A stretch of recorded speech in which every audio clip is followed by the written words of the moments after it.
at Cold Spring Harbor Laboratory for 5 years. I actually learned a lot in molecular biology because I was a chemist by training. Then I became an organic chemist in Lithuania, a little bit biochemistry. And when I came to Cold Spring Harbor, I learned molecular biology and also some structural biology, how to grow crystals, collect data, and solve structures. And also was part of an important discovery that also kind of shaped my scientific career. So for more than a decade, I worked on that problem of base flipping when I came back to Lithuania. So since Rich is going to talk about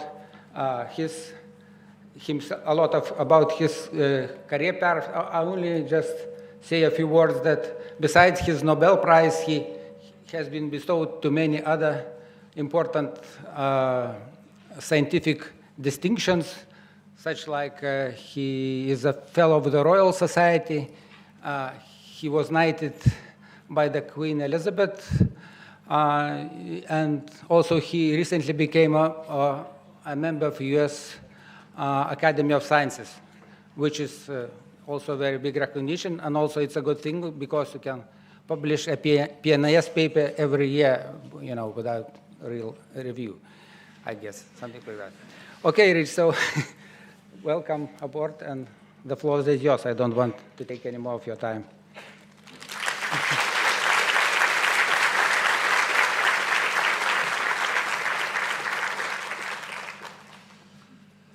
Well, thank you, and good morning, everybody. It's a delight, excuse me, to be here in Lithuania. Hopefully that will go away. What I want to do today is to really talk to you about the path that led to the Nobel Prize and my life in science. And my hope is that along the way, I can pass on some useful information, especially to students. So let's see if we can get started here.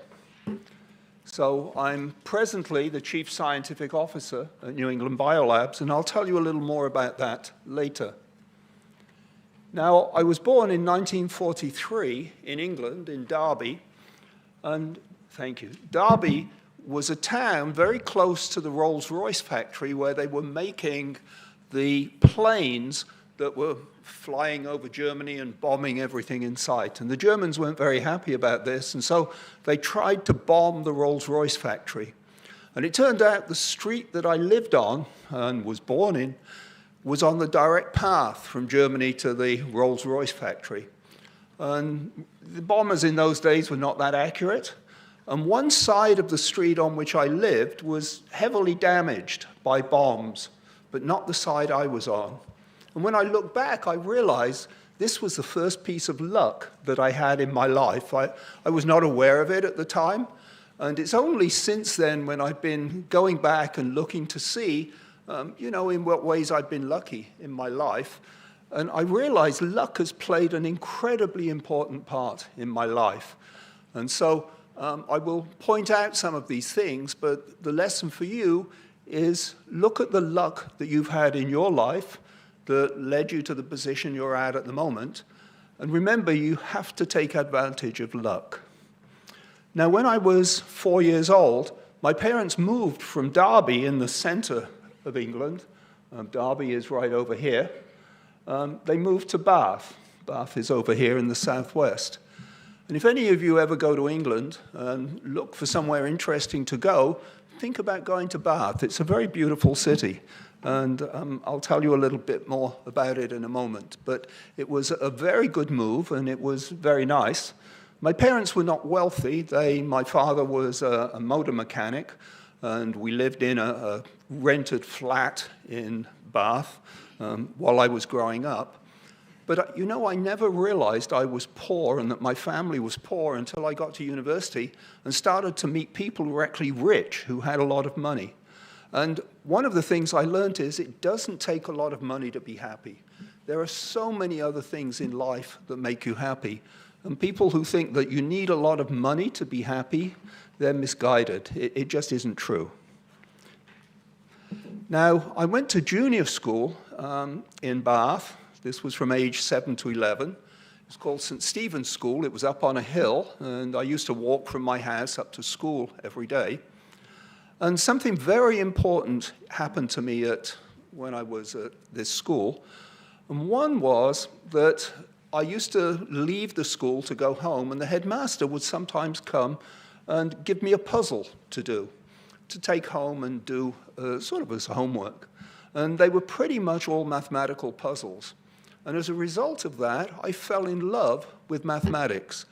And until I was about 10 or 11, if you'd asked me what I was going to do in my life, I would have told you I was going to be a mathematician. I loved maths, and I still do.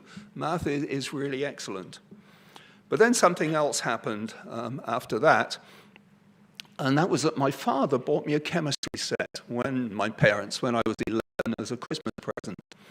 And unlike the chemistry sets that you see today, this one had things in it where you could actually do interesting things. And for me, interesting things meant making fireworks, making explosives. And so I did quite a lot of that. I thought this was great. I fell in love with fireworks. I still love fireworks. But nowadays, unfortunately, the governments and kids shouldn't be doing all of this sort of stuff. And yet, an awful lot of the fun in life and what you learn is doing things the governments would rather you didn't do, I've discovered. So after that point, I decided I had to be a chemist. And in between, I read a book called How I Became a Detective. And after I read that book, I decided I was going to be a detective. And it turns out that everything I've ever wanted to do in my life have all come together in what I'm currently doing. Let me tell you a little bit about Bath. It's an old Roman city. It has hot springs. And so before the Romans arrived, the locals were using the hot springs for all the usual sorts of things. But then the Romans came and built these beautiful baths, shown here. These are the Roman baths. You go to Bath, you can tour the baths. And also, it was taken over by the Georgians in the 18th century. And it has these very beautiful crescents, really nice crescents up here. And where, if you can see it, is this not working? Well, anyway, it's up on the right-hand side. Oh, there it is. So there are a number of these crescents, and the architecture in Bath is beautiful. It's all made from local stone, and it's very, very nice, very, very good place to go and visit. So as you can see, wanted to be a chemist. Eventually, I went to university eventually to become a chemist. Now, when I went to high school, or grammar school as they called it at the time, I increased my love for mathematics. We had a really good set of math teachers, and I just loved mathematics.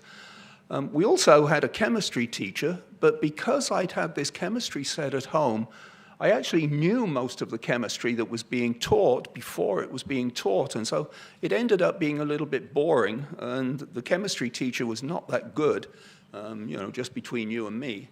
And so, I continued to like chemistry and to love it, but more because of what I could do at home than because of what I could do at school. I also learned to play the violin and joined the school orchestra, and that was a lot of fun too. And I came to love classical music. I still love classical music, and it's something that for me is a very important part of my life. But Bath is very close to a limestone escarpment called the Mendips. And there are a series of hills, and the whole area is full of caves. There are caves everywhere. And I got very interested in caving. I joined our school caving club, and then I joined the Bristol Exploration Club, and they had a hut that you could stay at overnight and then sort of go caving and so on. So I often used to hitchhike out to the caves. It's about 30 miles, stay at the hut, and then go caving over the weekends. And sometimes would go up to Yorkshire and go caving, or into South Wales and go caving. And so I became really interested in caves. And one of the things I realize now is I used to like to do it because you could find passages, you could find areas that no one had been into before. And so this sense of discovery, of finding something new, was really very strong in me, and it's led me into a career in research. I also discovered jazz, for which Bath became very famous, and so that was a good thing too. That was a lot of fun. And Bath has a jazz festival every year, and so many of the very famous jazz musicians would come and would play, so that was a lot of fun too. Now, when I was 18, I almost got expelled from school, and the reason is that I stopped going, because what happened in the sixth form, just after you'd taken the ordinary level exams and you were thinking about going on, they started teaching us what we needed to do for the advanced level examinations, which you needed to pass in order to get to university. And so the first year of these classes were very interesting, lots of new stuff, it was fun. But then the second year, they just were going over the same old stuff again. You know, it was as though they'd not even had this first year. They were just trying to drum into you, oh, remember this, remember this, remember this. And I got very bored, and so I stopped going. I used to go in the morning and register, and then I'd disappear for the day. And then at the end of the day, I'd go back and pretend I'd been there all day and sign out. And what I used to do during that time I'd go down to the local YMCA, and I would play billiards and snooker. And I became pretty good at snooker. In fact, I was the West of England junior champion for 2 years, and I learned one of the most important lessons of my life there, and that's the lesson that I told you about at the very start. I was playing snooker in a tournament, and I was trying to pot one of the red balls, and I missed the ball that I was trying to pot, and instead accidentally potted another one. And then when it came to make the next shot, I muffed it. I just missed it completely, and I lost the chance to continue my break. And afterwards, an old gentleman, must have been in his 80s, who'd been watching, came up to me and he said, you have to learn that when you have a lucky break, when something like this happens, you've got to concentrate twice as hard on the next shot to make sure you take advantage of luck. And that's something that stayed with me for my entire life. And I think if you look back on your lives, you will see occasionally you've had some luck and you've taken advantage, but I bet there have been many times when you've had some luck and you've not taken advantage. You felt guilty because you had the luck and somebody else didn't.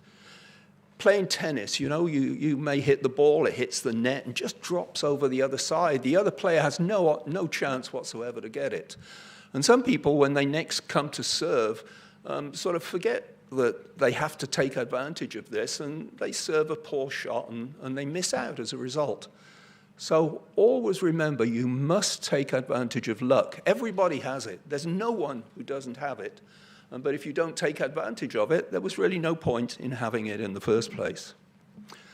Now, I didn't get expelled from school, even though it was discovered what I was doing. There was a physics teacher there who was not a very nice man, and he spotted what I was doing, and then he threatened to expel me and try to get the headmaster to expel me, but the headmaster was kind and didn't expel me, and I was just kept under control for a year. But I eventually went through, and as a result of that, maybe, I don't know, when it came to take the advanced levels in physics, I failed in physics. And that meant I couldn't go to university that year. I had to wait 1 extra year. I had to do another year at school.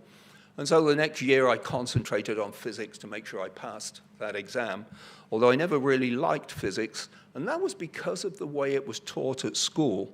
As soon as I got to university, I had to take physics as a minor to chemistry, and there they taught physics in the way that it should be taught. They showed that it was a mathematical subject. Math? Oh, loved it.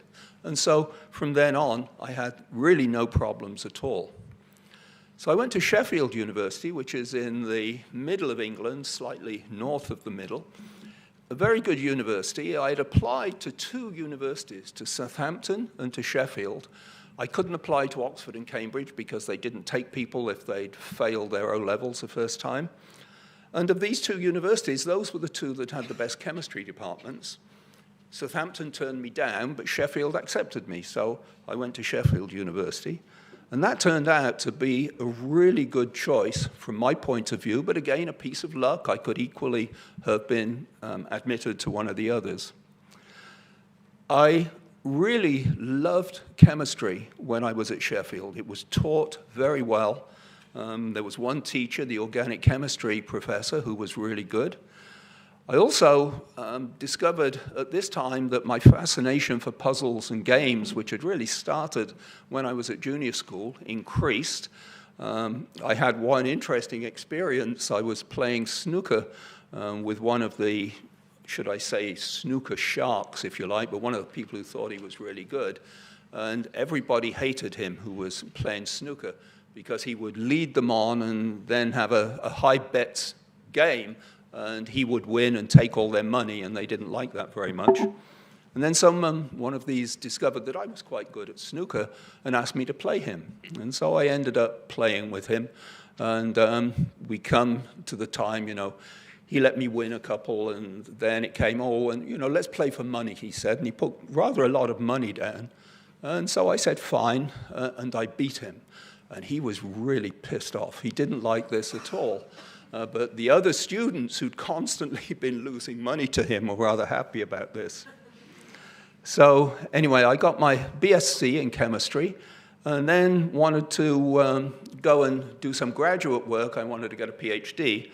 And so I went to this professor of organic chemistry, Professor Ollis, and he's shown his picture here. And he was a really good, he was one of the best teachers, I think, that I've ever had in terms of formal teaching. And he was one of these people who would teach not by telling you a series of facts and saying, learn this, learn this, learn this. And when you came to an exam, it wasn't an exam where he'd say, did you learn this? And you'd have to repeat some crap that you'd been taught in school. Rather, he posed the questions on an exam as a series of puzzles. He would say, I did this experiment, and I did this, got this result. What is the compound I was looking at? And it's not something you could easily swap for. In fact, it was useless, really. Either you knew the stuff or you didn't. And so I enjoyed that aspect of the course very much. So I decided to do a PhD with him. And one of the interesting things was I was put into a lab with a postdoc, and rather than working directly for Ollis, he basically gave me a project and said, do it, but then steered clear of it. He didn't have much more to do with me. And rather, Kazu Kurosawa, this Japanese postdoc, who was my real mentor in terms of learning how to do experiments, he's a really great guy. He's rather ill at the moment, but I've met up with him a number of times. And he introduced me not only to how to do chemistry properly, but also how to play game. He played the game of Go. I don't know if any of you know this, a wonderful game. It's more complicated than chess, although it's easier to learn the rules, but very complicated to play. He also taught me how to play Japanese chess. That was good too. But after 1 year, he left and went back to Japan. And we used to play Go by mail. Can you imagine this? We would send moves, say maybe once a week, to and fro. Until, unfortunately, his English got so bad, it was clear he was having trouble writing the letters that went along with the moves. And so it kind of petered out.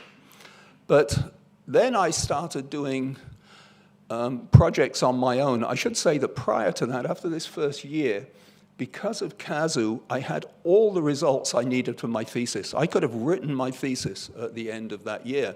And all because of Kazu, not because I was a wonderful chemist or anything. And so after he left, I started to do things that I thought would be interesting since, you have to do 3 years for your PhD no matter what. So I was kind of stuck. And the things sort of worked out okay, but they were not great. But during that time, and during the third year, I started reading about things other than chemistry. And I read about this book. I read this book called The Thread of Life by John'o Kendrew. He was a Nobel Laureate who was involved he got the Nobel Prize for structure determination of proteins. And this book was about the origins of molecular biology. And it was absolutely fascinating. it told you about the early experiments, what went on, and I tell you, by the time I finished that book, I knew I wanted to be a molecular biologist. And it changed my life in ways that I can't imagine. And I always recommend to everybody, so always read about things, go to lectures that are slightly outside of your subject, because you never know when you're going to find something that is more interesting than something you're already doing. And if you come across that, change. Don't be afraid to change your field. And so when it came time to do a postdoc, I applied to 6 different places who were all doing molecular biology at one level or another. 5 of them turned me down, but 1 place accepted me. And that person was Jack Strominger. He, at the time, was in Wisconsin, and I thought I was going to go to Wisconsin, University of Wisconsin, for a postdoc. But 2 months before I was scheduled to fly over to Wisconsin, he wrote to me and said, "Can you delay coming for a month or 2? Because I've just been appointed a full professor at Harvard." And so I ended up at Harvard by chance, total luck. I didn't realize I was going to Harvard. I got there totally by luck. Now, Jack was a very interesting person. He'd spent his life and earned his reputation working on bacterial cell wall biosynthesis, and had determined the mechanism of action of penicillin, and had done a tremendous amount of work in this area. He was really good. And when I arrived there, I was given the task to sequence this glycyl tRNA that was involved in bacterial cell wall biosynthesis. It was a tRNA. It didn't work in protein synthesis, but only worked in bacterial cell wall biosynthesis. And the question was, why?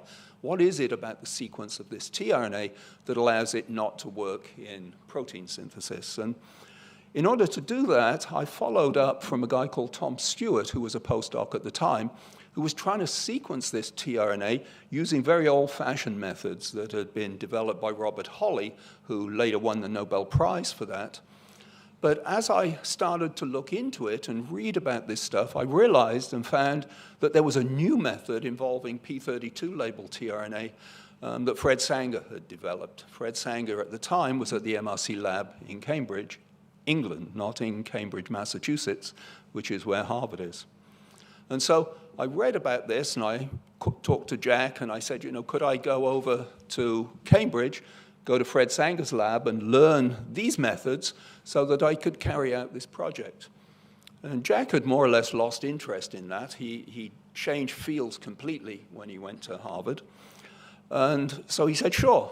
And so he paid for me to go over to Fred Sanger's lab, spent 6 weeks there, learned all of the methodology.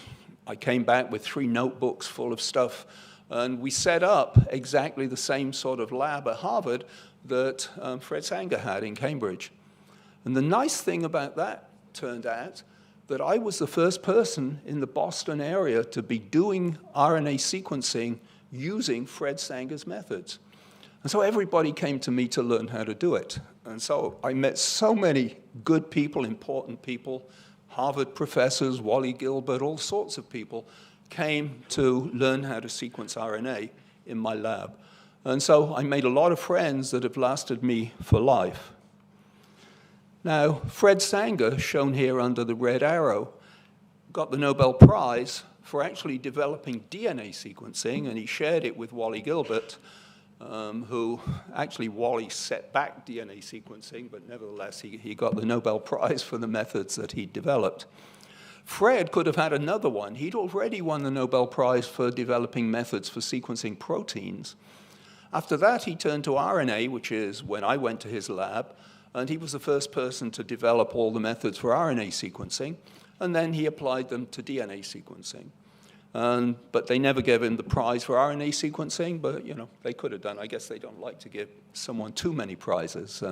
I think there have been one or few people who've had 2, but so far no one's had 3. Anyway, it was a really good time. Fred was a very nice guy. When I met him, I'd arrived in Cambridge and went to the lab to sort of set up. And I go into the lab, and there's this guy there, and he was washing glassware you know, and I figured he must be the janitor or the dishwasher or something, you know, and I said, oh, I'm Rich Roberts, I've come to work with Fred Sanger. And he looked at me and he said, oh, I'm Fred Sanger. And this was the type of guy he was, you know, he was very modest, would pretty much do everything, anything in the lab, and he was really good, a very, very interesting person. Oh. Now, what happened after that was that when it came time to look for a job, I'd always thought I would go back to England, and so I applied to a job in Edinburgh, the University of Edinburgh, that I'd been told I was perfect for by a professor who had come and visited me at Harvard.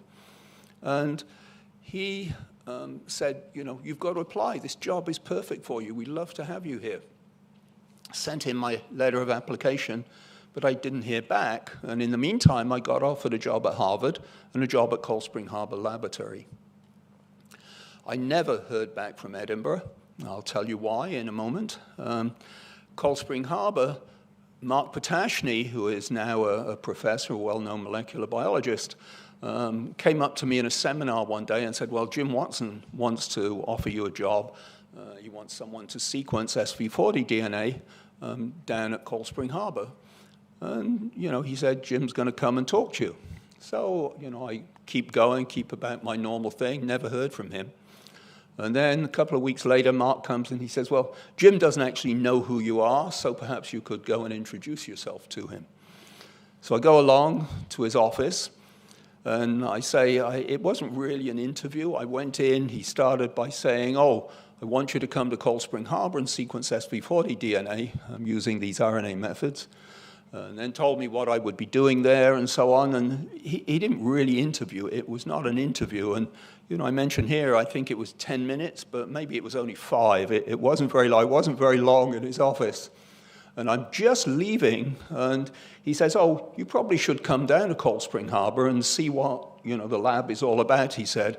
But don't worry, it's not an interview, he said. You've got the job. The job is yours. And I figured he must have talked to Jack Strominger at least about me, but it turned out it was all based on Mark Potashny, who had told him that, you know, I was someone that he should hire. So I've had the very pleasant experience of never really applying for a job other than the one in Edinburgh, which I later discovered they'd got my letter, they'd filed it away, and I don't think anybody ever read it, so that was a little disappointing.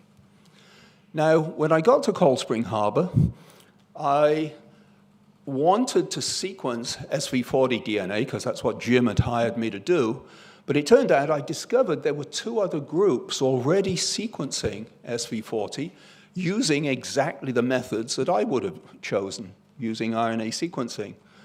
And, you know, it seems stupid. Why would one want to try and compete with 2 other groups who'd already been doing it for a while?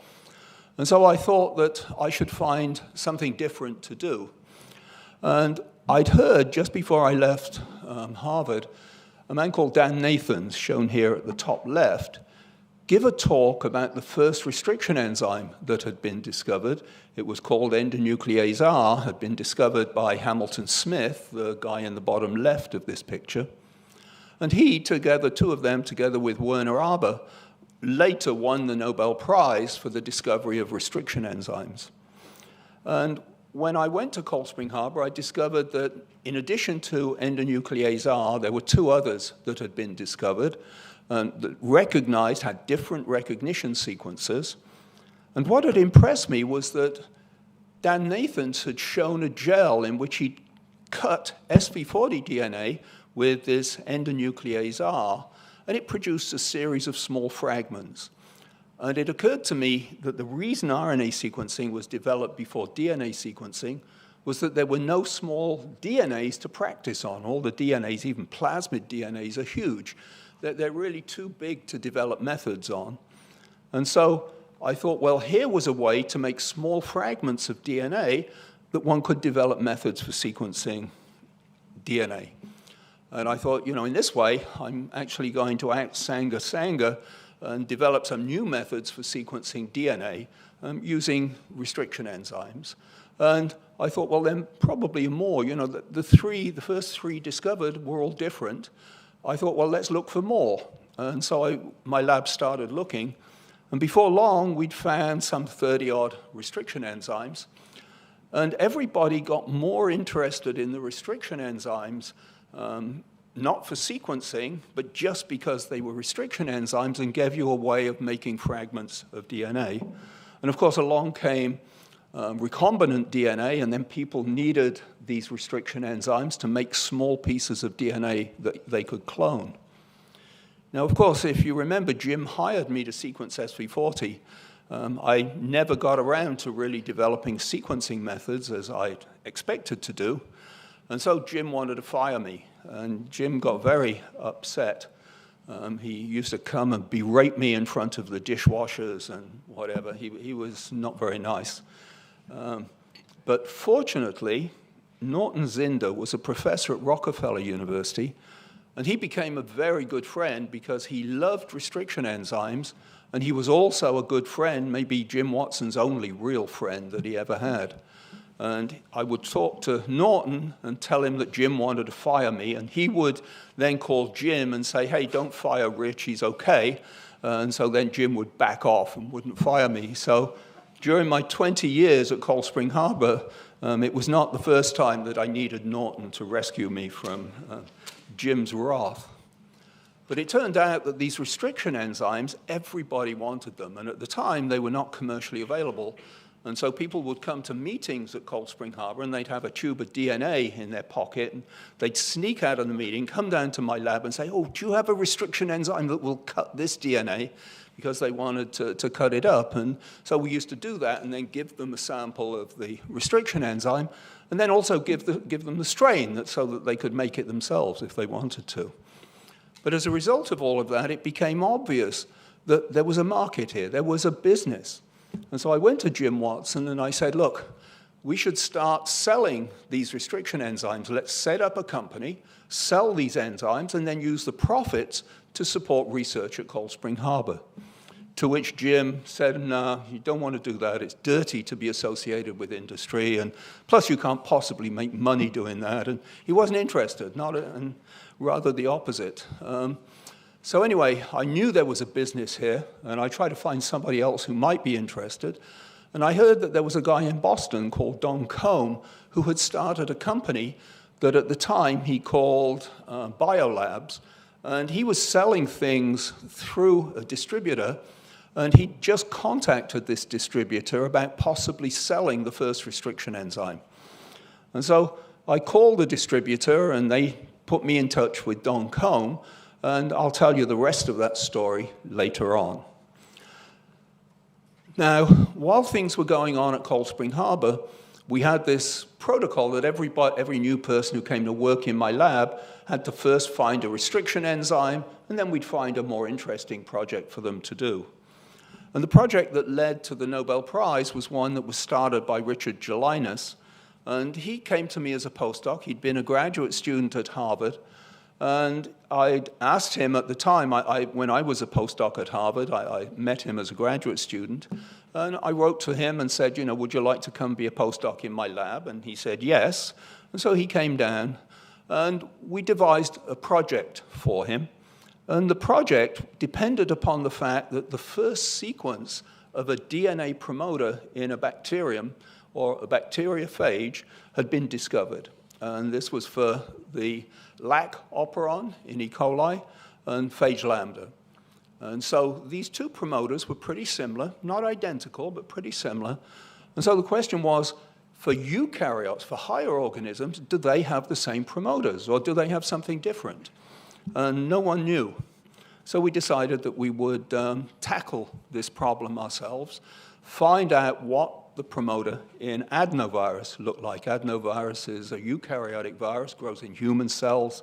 It's easy to grow in the lab. It's, even though it's a pathogen, it's pretty safe because everybody gets infected with it when they're very young. They develop antibodies and so on.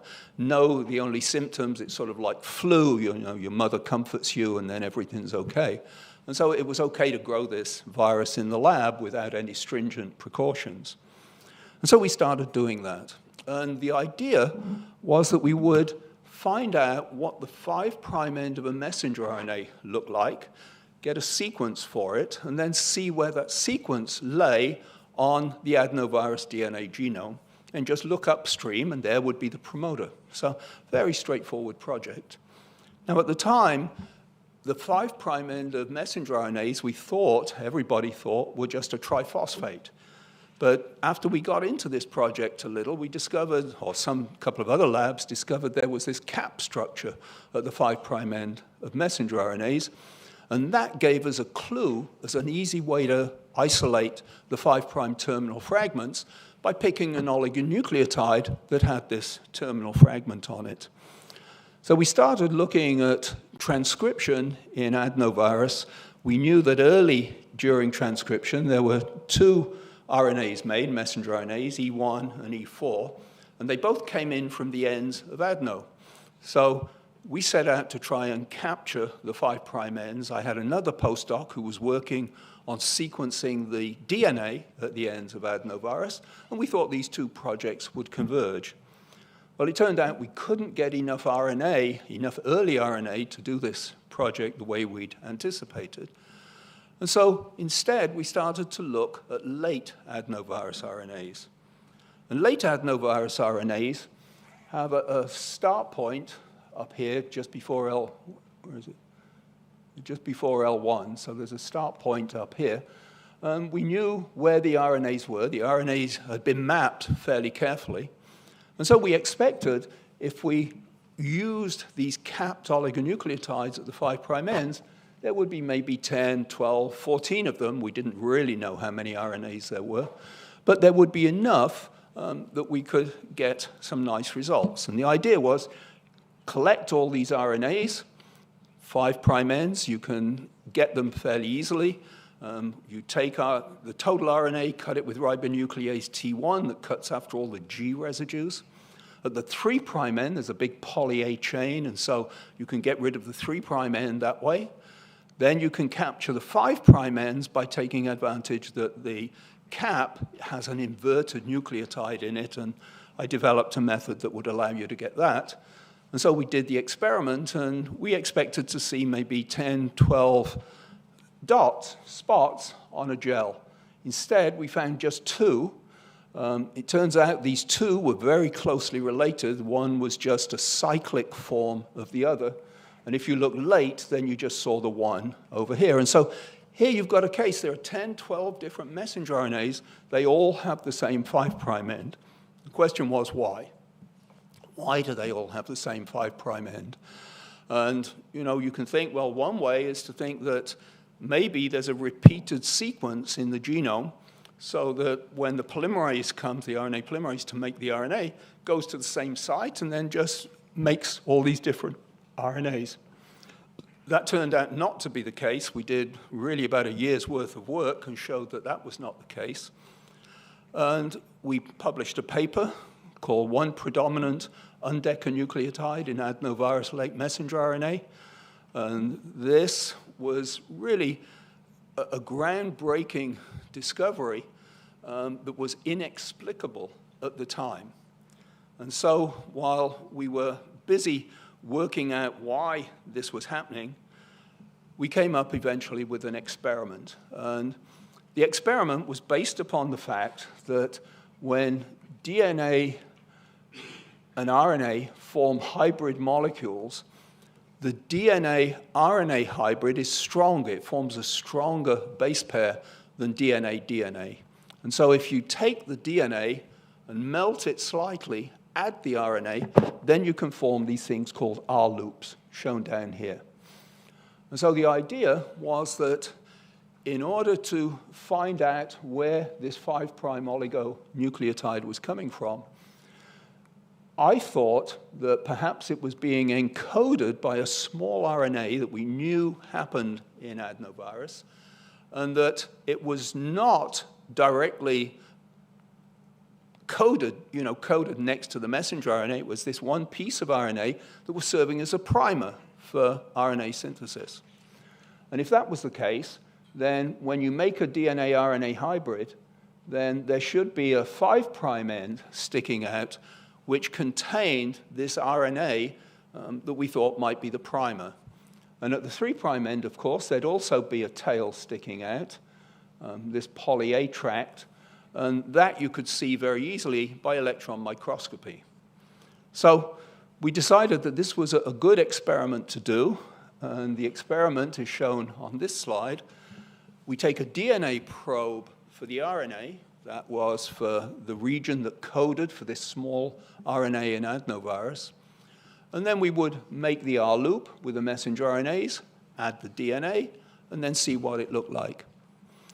Only trouble with that was that neither Richard J. Linus nor I were electron microscopists, but fortunately, there were 2 electron microscopists, very good ones, who were just down the hall from us, actually in a lab on the basement floor of the lab that I was on. That was Tom Broker and Louise Chow. And so we went to them and we said, look, we've got this idea for an experiment. Could you do it for us? And they looked and they said, well, you know, it's never quite been done this way before, but yeah, it should be doable. And so Richard went and made the RNA that we needed, the DNA that we needed, set up the experiment, and then we took it down to Tom and Louise on a Tuesday morning. So I'd had the idea originally on a Saturday morning. We talked to them in the afternoon, and then by Tuesday we had the reagents. They did the experiment, or at least,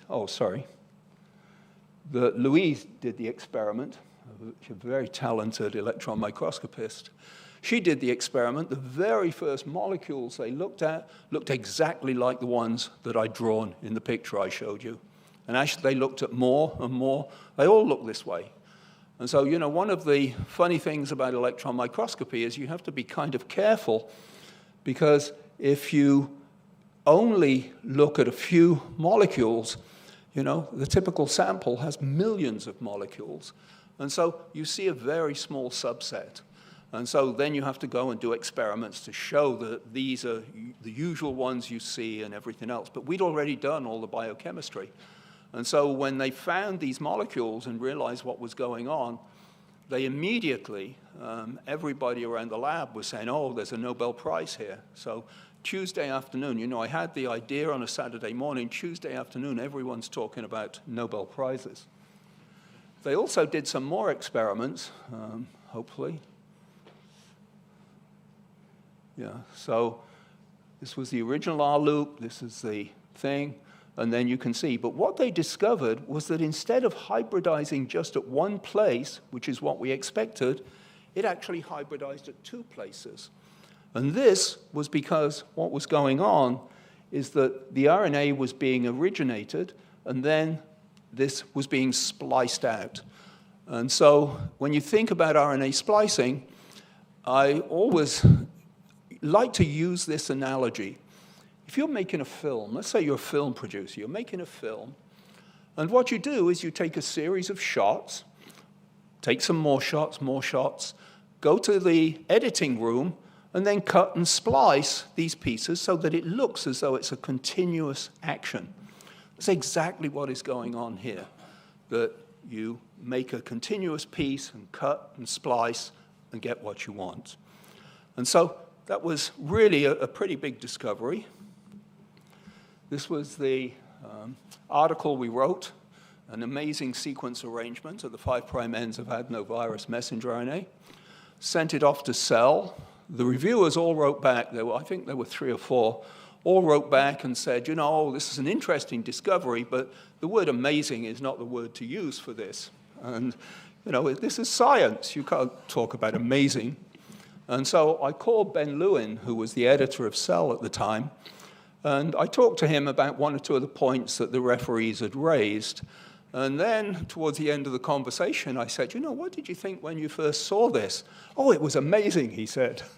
I said, I rest my case. So they allowed us to use this, and as far as I'm aware, this was the first time that amazing was used in a scientific article.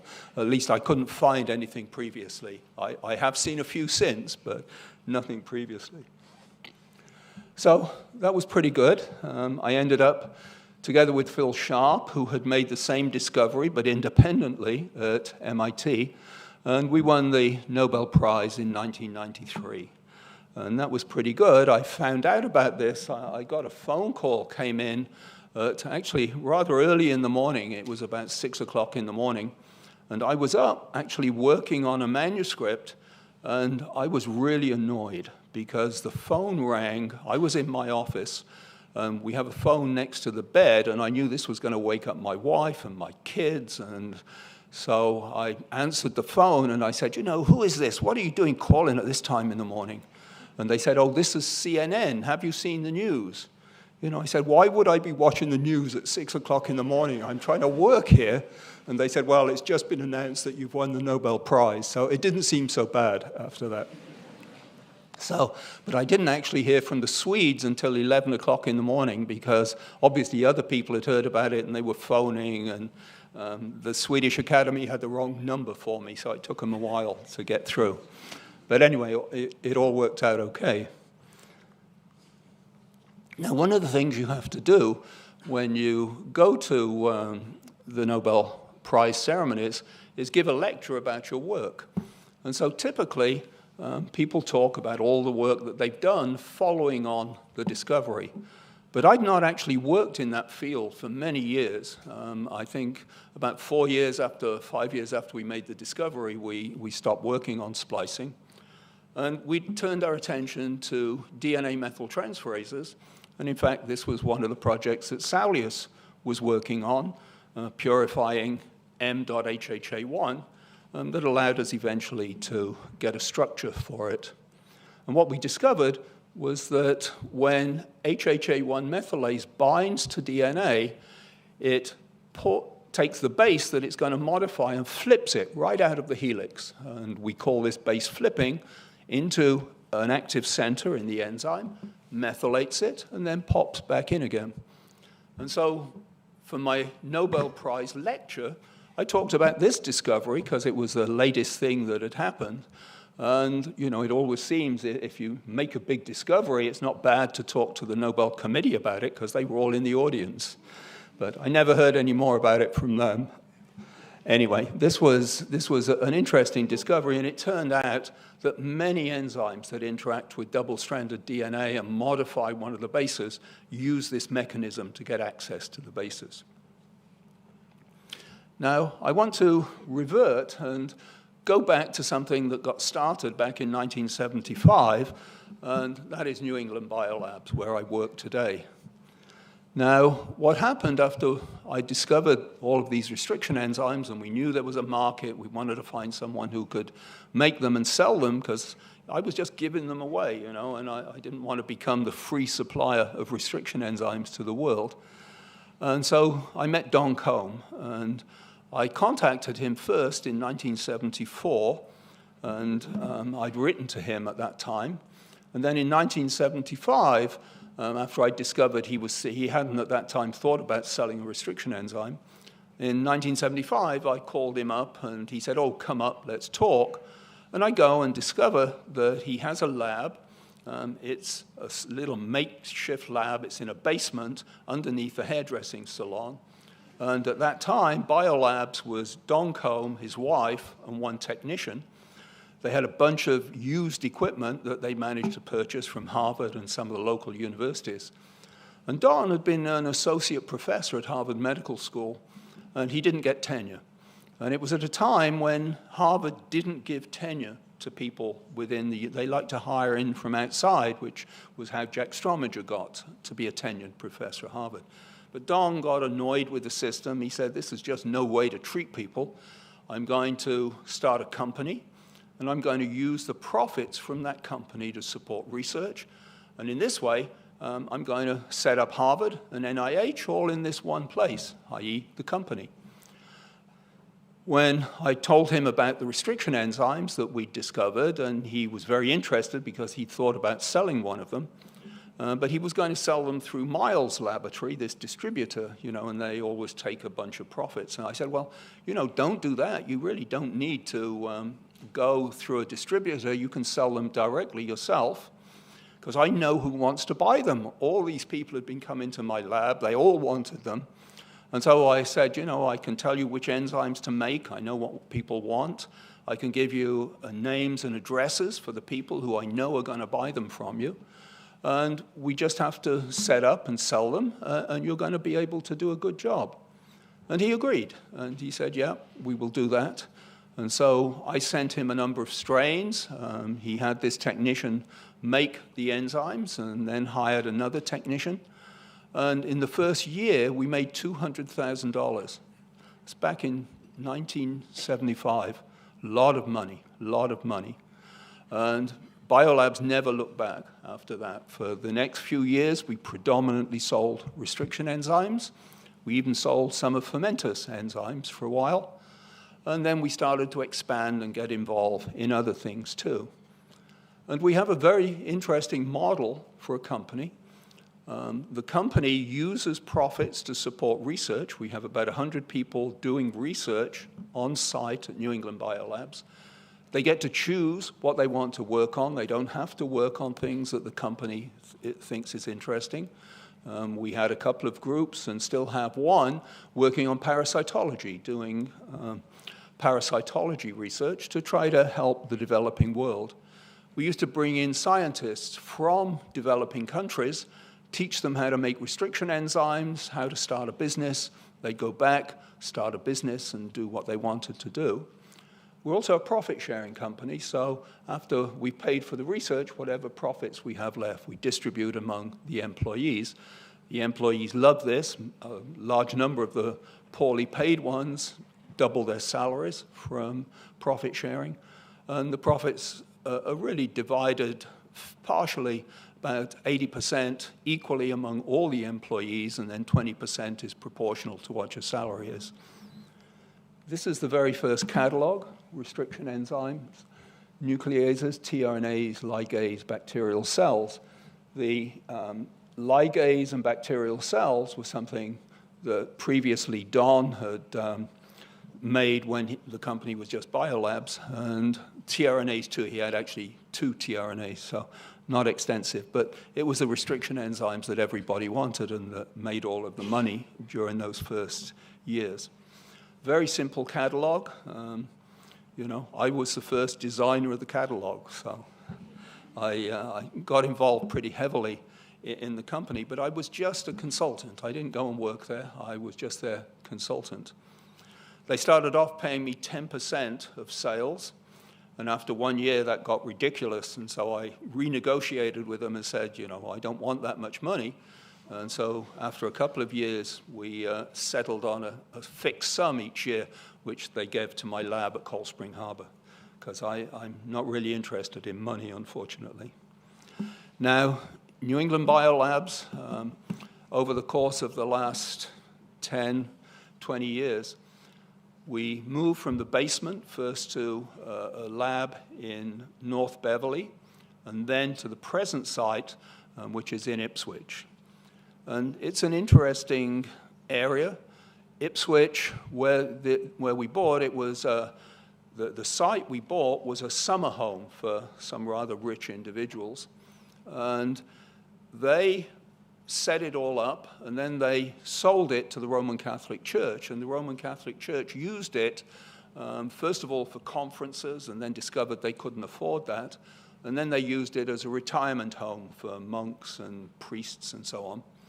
Then they decided they couldn't afford that, and so eventually they sold it to us. Now, in order for us to buy it, we had to get permission from the Pope. And I always thought we should put a picture on the front of the catalog, with the Pope waving from the Pope-mobile, telling us that this was okay. But our marketing people didn't think that was appropriate. I don't know why. Anyway, we've been really a pretty successful company. We now have about 750 employees worldwide. We're 50 years old now. Sorry, I forgot to update this one. We're 50 years old. We've been continuously profitable, and we've actually increased both sales and profits every year since we got started. The only year when things were flat was after 2001, when there was a problem. You maybe remember that there was this attack on the World Trade Towers, and all airlines and all transportation of that sort in the US and in many parts of the world shut down, and we had about a month when we couldn't distribute other than via car and truck and so on. But every other year we've increased our sales, so that's been pretty good. It's a privately held company. The shareholders, we have a retirement scheme for all the employees. They get shares put into a retirement account for them, and then when they retire, they can get the money out of this. It's really a very interesting company to work for. We're not public. We don't have external shareholders telling us we shouldn't spend money on research. One of the problems with public companies is the shareholders don't like you to do research. They say, oh, this is a waste of your profits. We want the profits. We're the shareholders. So we don't have that problem. Sal Rossello is the current CEO of the company. He's an interesting guy. It's a really cooperative environment. Whenever you call something and ask for help and say, oh, we need some extra help with this, typically you get 20 people who say, oh, I'll do it. So it's really much more of a family than it is a company in many ways, and that's good. It makes it a really great place to work. Now, tell you a little bit about myself. I've always been fascinated with puzzles and games. I like chess very much. I was the West of England junior chess champion. I told you about snooker already. One of the favorite games is croquet, which I learned to play when I was at the MRC lab in Cambridge for a sabbatical. And so after I won the Nobel Prize, I actually had enough money that I could afford to put a croquet lawn in front of my house, which is still there and has been very good. Of course, a lot of people who win the Nobel Prize donate their money to charity of one sort and another, and Scientific American wrote a little article about this, telling you about all the charities that people have spent their money on, and then they said, but some people, of course, just waste their money on entertainment, like someone who put a croquet lawn in front of their house. So that was not good. But for me, it's been good. This has been great. It's the only exercise I get usually is playing croquet.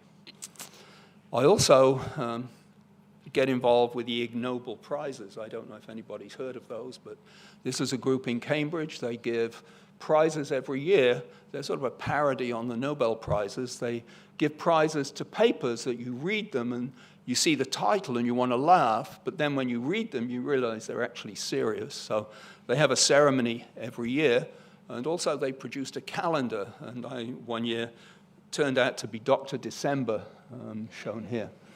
So that was kind of fun. So I enjoy that. Okay, now I've had a few honors. Got an honorary degree from the University of Bath, which is where I grew. I never went to the university, but this was the city I grew up in. And the Beach and Cliff School, it used to be the City of Bath Boys' School. They named the science wing after me, so that was kind of nice. Large expansion in the chemistry department in Sheffield, they also named after me. I was knighted in Queen Elizabeth's birthday honors list, not by Queen Elizabeth, but by Prince Charles, because the Queen was getting rather old, and he came along. And I was a little nervous. You'll see the picture there. This sword is pretty sharp, and his hand was not quite as steady as one might have liked, but fortunately I was unscarred by that. I've also discovered something after I won the Nobel Prize, that journalists would ask me questions and I'd talk to people, and they would take it very seriously. And almost any time I said anything, there was perhaps action followed it. Whereas previously I'd say the same thing, no one would listen. Maybe they'd pretend to listen, but certainly not act on anything. And I thought, well, this is perhaps something that could be used for good. And so I got involved in organizing the Nobel laureates to sign on to various causes of one sort and another. One of the first ones that we did was open access literature. And at the time, anytime you wanted to read a scientific article, pretty much, you had to have a subscription, or your library had to have a subscription, but you couldn't get it for free on the internet. That's changed. It's taken a long time for that change, but that was the first campaign that I started with the Nobel laureates. We've had several others, but the one that I'm proudest of is the one about the Bulgarian nurses in Libya. What had happened in the children's hospital in Benghazi, there'd been an outbreak of HIV among some 200-300 children who were in the Benghazi Children's Hospital. And there were 5 Bulgarian nurses and 1 Palestinian student who Gaddafi accused of deliberately spreading HIV to these children. And, you know, it just didn't seem at all likely. And they got involved in a trial in this, and they had a couple of scientists who presented, but there was no evidence. And the scientists pretty much were all convinced that what had happened was that the syringes that were being used to vaccinate the kids, they'd used the same syringe over and over again, and it had been used on someone who was infected with HIV, and it had just spread because of that. And so there was an article in Nature about this, and it turned out that the nurses and the student were all in death row. They'd all been accused, charged, and sentenced to death for doing this. And I thought this was outrageous. And I talked to a number of scientists who'd been involved in the case, and I decided I would organize the Nobel Laureates for this, and we got 125 Nobel Laureates all called up and say, look, the scientific evidence doesn't tell you how this spread, but the story that the prosecution are telling just doesn't seem reasonable. And everybody in developing countries at that time, especially in Libya, were reusing syringes. They were just reusing the syringes all the time. And so I got this letter. I took it down to the Libyan embassy at the United Nations, talked to the Libyan ambassador. I should say at the time the US had no diplomatic connection with Libya. Took it down to the UN ambassador, talked to him and said, you know, would you give this to Gaddafi? And the Libyan ambassador was very nice and said yes, he would pass it on. I'd also, in the meantime, talked to the Foreign Office in London, and they'd been very helpful, and they'd talked to a number of embassies. It turned out that only they and Egypt really had any decent diplomatic relations with Libya at the time. But 2 weeks after I'd visited the UN, I got a call from Gaddafi's son, Saif al-Islam, saying, would you come to Tripoli and talk to us about this? So I hop on a plane, go over to Tripoli, the British ambassador there put me up, and I talked to him a little bit, and then when I got to talk to Gaddafi, to the son, Saif al-Islam, we just sat and talked for about an hour, and at the end of it, he said, we're going to let them go. And they released them. And I thought, you know, this is something that one can do. No, you don't. No, it just shows what you can do if you can find a decent humanitarian cause and get through to the right people. So this was very good. So obviously the nurses and students were pretty happy about this. Now, I want to tell you a little bit about the importance of luck and also about the importance of failure. Because if you recall the experiment that I was doing and Richard J was doing that ended up in the discovery of splicing, we were looking for ways to catch the 5' ends of all these messenger RNAs so we could figure out what a promoter was. And that experiment really failed. But we did what you should always do when you have a failure, and that is to go back, look carefully, do a postmortem, find out why you failed. Because if you don't bother looking back and figuring out why the failure occurred and then making sure you don't repeat it again, you will never know. This is how you learn. You learn much more from failure than by things working. You know, Bill Gates is a good example of that. His first company was a failure, but Microsoft seemed to have worked out okay. So it's really important when you fail to realize this is the opportunity to learn. It's a huge opportunity to learn. And don't let anybody ever tell you that you're lousy or you can't do stuff because you failed. Failure is when you really learn. Now, luck, I've talked about billiards, snooker. I learned about luck. That was the first example where I really started to think about how important it was. Kazu Kurosawa, this postdoc in the lab at Sheffield, who taught me more about chemistry and how to do it, how to do experiments than anybody. Just luck. You know, I didn't go there because I knew he was going to be there and able to do this for me. It was luck. Going to Harvard instead of Wisconsin. Again, a lucky break. Looking for eukaryotic promoters in adenovirus. Now I'll tell you about something that is a little bit different. Taking an early plane. I mentioned earlier about the year that we had a problem at Biolabs when our sales were flat. And this was in 2001 when this plane went into the World Trade Towers. The first plane to go into the World Trade Towers, I was booked on that plane until 2 weeks before it took off. And I had to change my booking because I was going to California, going to a meeting, and the date for that meeting got moved forward by 1 day. And so I had to change my booking, and I took that plane 1 day before it took off. Lucky, unbelievably lucky. The Unabomber. You may or may not have heard about this guy. This was a nutcase who had been an assistant professor at MIT, and he went rather screwy. And what he did was to send letters and bombs around to people in many places in the US. And the very last set of letters that he sent, I got one of them. I didn't get a bomb, I got the letter. Phil Sharp, the guy who I shared the prize with, also got a letter, but MIT interrupted it and he never saw it. I saw mine. It said, "Stop doing your research, otherwise it could be dangerous for your health." He also sent three other letters, one of which had a bomb and exploded in San Francisco. So I was lucky, you know. 1 in 5, I could have had the bomb, but I didn't. Studying bacterial restriction modification systems. This is something that started way back, right? Back in 1972, I first started working on these.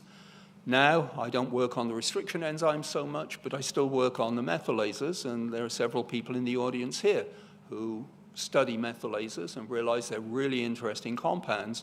But this has been really lucky in so many ways, getting involved with biolabs, starting them up, and all the rest of it. This was just terrific.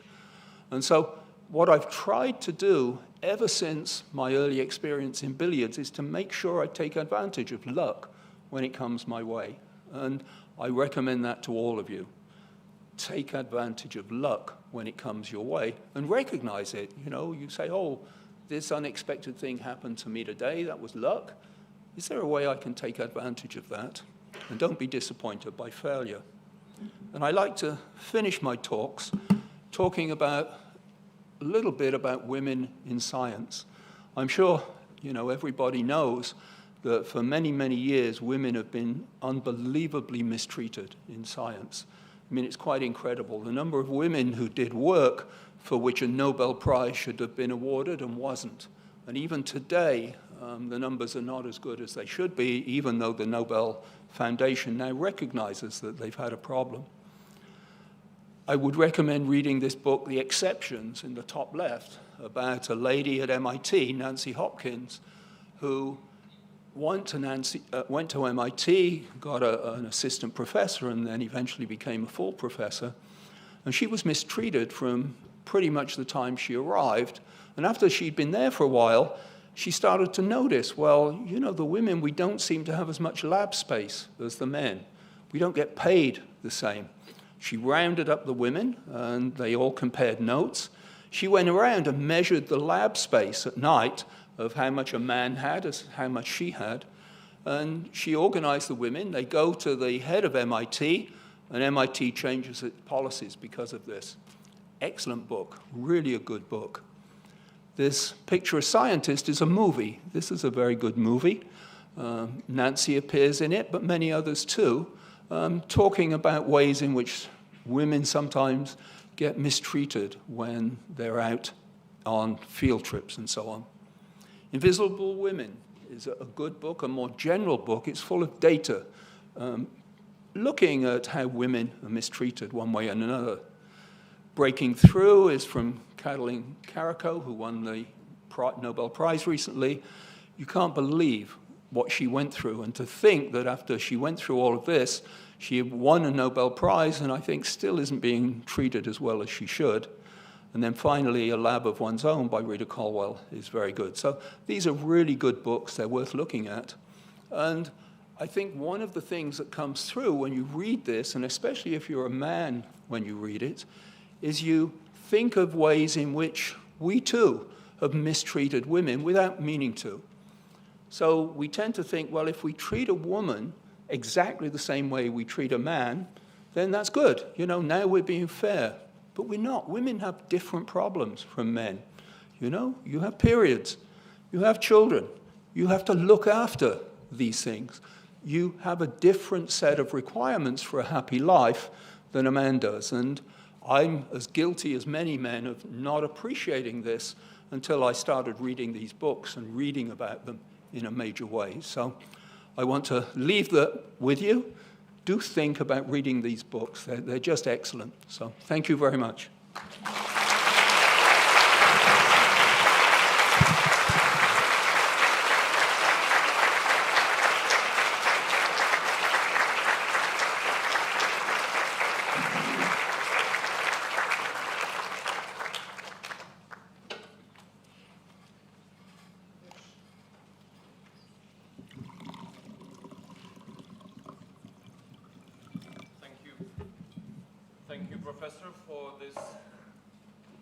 Lecture. Please take a seat in our panel. I'll switch briefly to Lithuanian and then go back to English. Sveiki visi, labai malonu būti čia, šioje auditorijoje. Įsivaizduoju, kaip įspūdinga dabar pirmakursiams, kurie, kaip man pasakė, pradeda savo akademinę karjerą nuo Nobelio premijos laureato ir tai yra apskritai pirmoji jūsų paskaita. Tai gali būti nuostabi kelrodė jūsų ateities karjerai ir jūsų mokslo pasiekimams. Galite paploti patys savo, kad geriau prisimintumėt šitą akimirką. Kiek čia yra pirmakursių? Daug yra?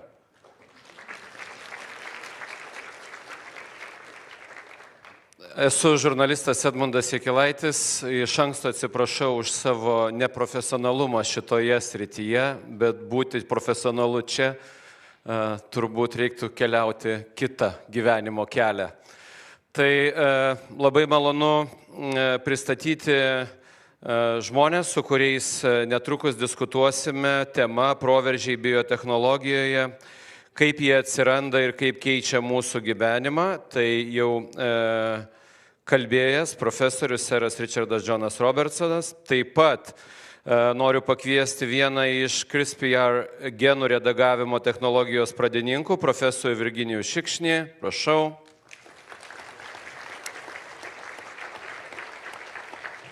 Pažangių mikroskysčių technologijų kūrėja, taip pat ateities biomedicinos fondo įkūrėja, daktarą Liną Mažutį.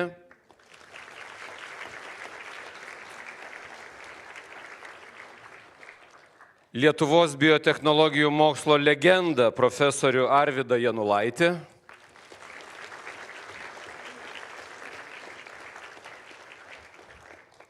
Taip, profesorius štai šiek tiek aukščiau, palauksim, kol jis ateis. Ir prie mūsų prisijungs sveikatos apsaugos viceministras Danielius Naumovas. Prašau, viceministrai.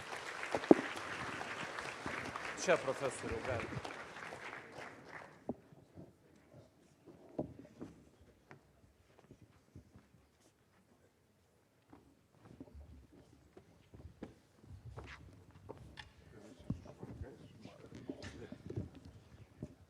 So, dear Professor Roberts, let me start from you with the, let's say, quite a general question. Which global biotechnology trends excite you most these days, and why? Is this working? Yep. Yeah? Yes. Okay. So I think the trend that we all have to watch, and not just in biotechnology, is artificial intelligence. And the reason for that is that there are so many ways in which AI can be used for good purposes, but also for bad purposes. In science, there are many ways in which it can be used for good purposes, but there, one of the things we're lacking is a really good qualified database of papers that we know are accurate and are correct. You know, you can't just go to the scientific literature and assume everything is correct, because there's lots of stuff that is not correct. And we need to weed those papers out and generate a really good scientific database that we can work on. I think there are many ways in which we can use AI to make discoveries once we have that.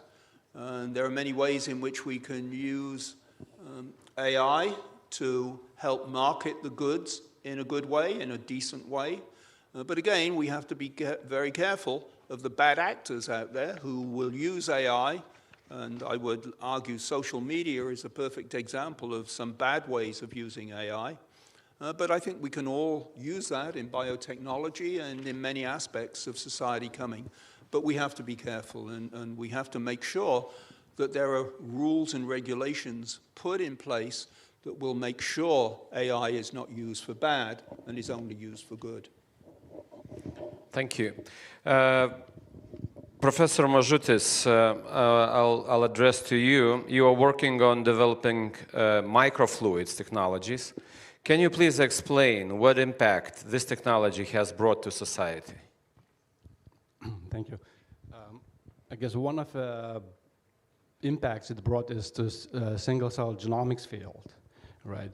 A microfluidics technology, by allowing to miniaturize reactions in which biochemical reactions are performed, it reduced the cost and increased the resolution of biological samples that scientists want to analyze, and achieves a sensitivity that previously we could not. For example, one typical case is a tumor, right? Tumor is highly heterogeneous, right? And typically, metastasis is initiated by single clones or single cells.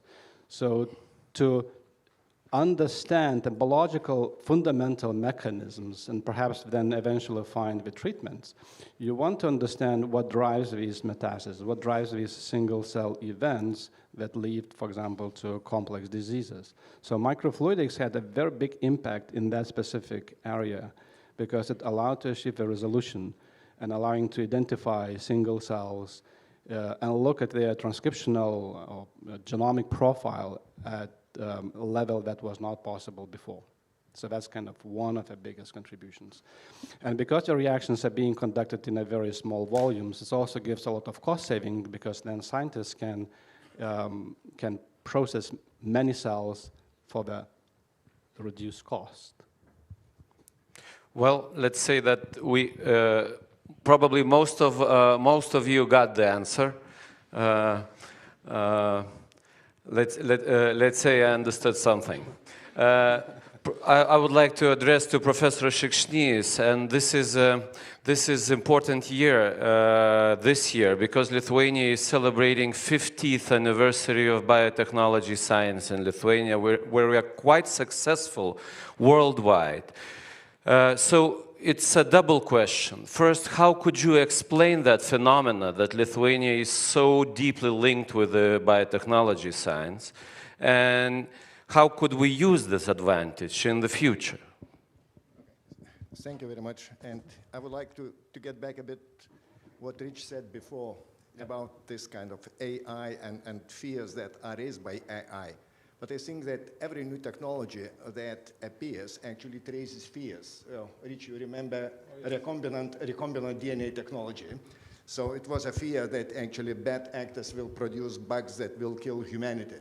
It didn't happen, and didn't happen because we had this Asilomar meeting where actually scientists agreed on the rules. So then CRISPR came, and then again, there were fears that actually using CRISPR technology, bad things will happen. But still we had another kind of analog of Asilomar, and people again agreed on the rules. So I think that actually AI provides so many different opportunities that finally people will find a way how to deal with it. Yeah. Yeah, so, but it's usual thing probably when people encounter with new things, fear is a natural feeling that comes to you, and Yeah, but if you look at what's... It's on. Yeah. If you look at what's happening on social media, where AI is being misused, and, there's not been an Asilomar conference to talk about that, okay? I think we as scientists have a slight advantage over some of these people. yeah, I fully agree. Yeah, actually, today I had a breakfast with a world-famous historian, Timothy Snyder, who is visiting Lithuania these days to participate in the conference. And he was extremely critical about AI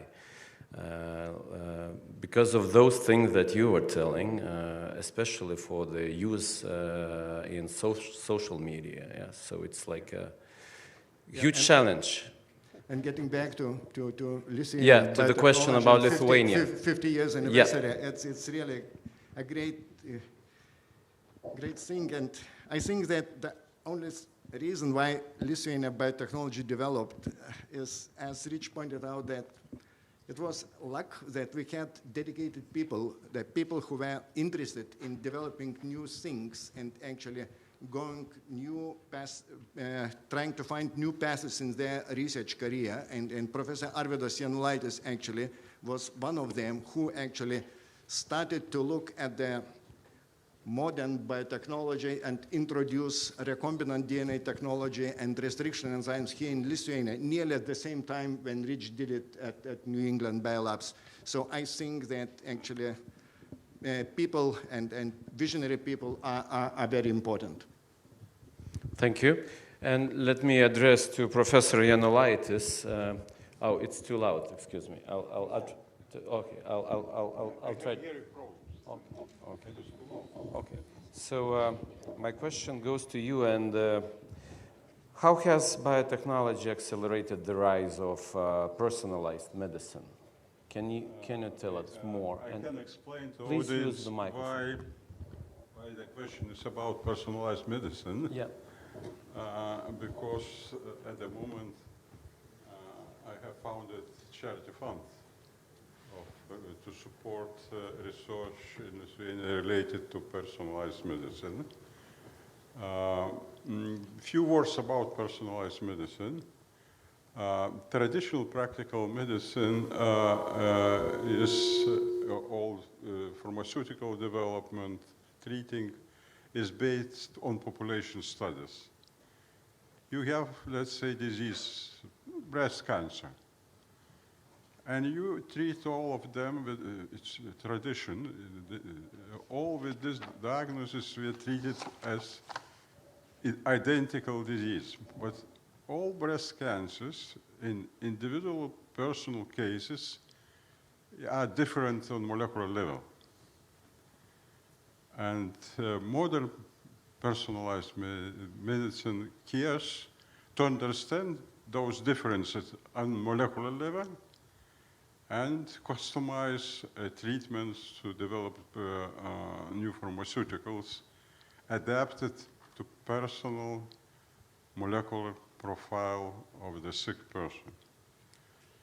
And it's changing dramatically all paradigm of practical health care, both treatment, prevention, prognosis, and so on.